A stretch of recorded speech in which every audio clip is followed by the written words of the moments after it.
श्री स्वामी समर्थ.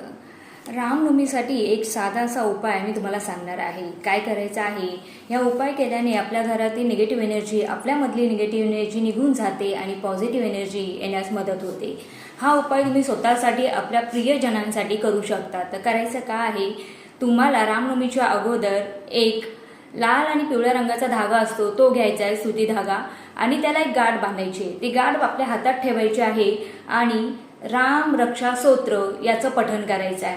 परत दुसरी गाठ बांधायची आहे, परत राम रक्षा स्तोत्र याचं पठण करायचं आहे.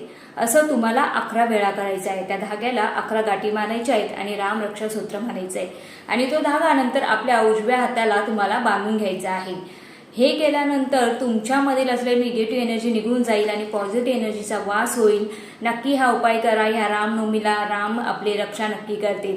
आणि कमेंटमध्ये लिहायला विसरू नका. श्री स्वामी समर्थ.